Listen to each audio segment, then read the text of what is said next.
ni inkuru yari umwana muto yari afise mama we gusa, hama uwo mama wiwe yari yarahiye mu maso nyene aramera nabi.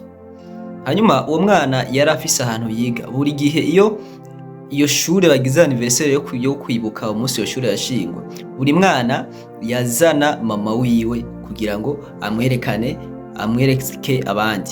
Hanyuma uwo mwana kubera ko yategwa isoni na mama wiwe, ntiyemera ko mama wiwe aja kw'ishure canke memwe akamutwara. Yashikamira akabwira mama ati mama ni anniversaire y'abana, ati wewe ntibikuraba.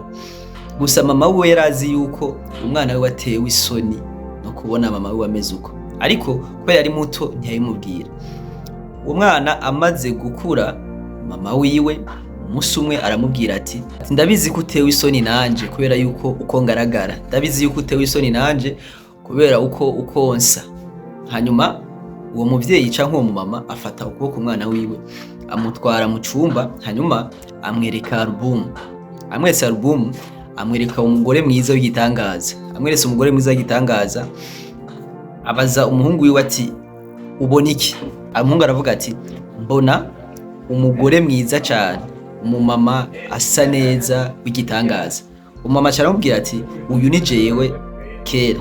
Umuhungu aravuga ati wapi, ntibishoboka, ntibikunda. Ati ntibishoboka ko iyo bari wewe, ati ntibikunda na gato, tusi wewe. Hanyuma umumama aragira ati hinge ndakubwira, ati umunsi umwe nari ngiye ku isoko ndagusiga mu nzu uryamye, hanyuma ndagusize mu nzu uryamye, mu buryo tutazi umuriro ufata inzu wari urimo.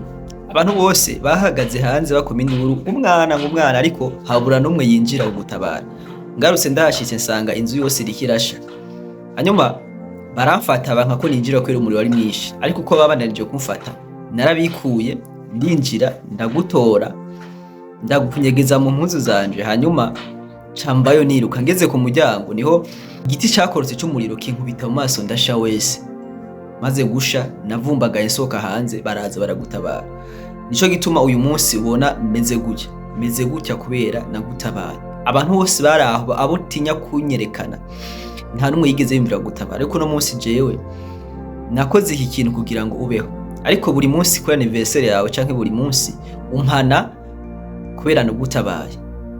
Umuhungu maze ararira cane, asaba ikigongo nyina we, aravuga ati iyo mbimenya ntivyari kuba bimeze uko. Rero hari gusanga twanka kwerekana abavyeyi bacu umuntu uko bashaje, usanga imitsi yararanze ku maboko canke afise amabavu canke afise uko basa, ariko kibagira yuko babaye kujya kubera wewe wabaye umusirimu, kubera bo hariho ibimazi batanze. Dukunde abavyeyi bacu mu gihe tukibafise canke mu gihe tukibabona, kubera yuko hari byinshi batanze kugira ngo uyu munsi tubeho tumeze gutya canke uyu munsi tubeho twishimye.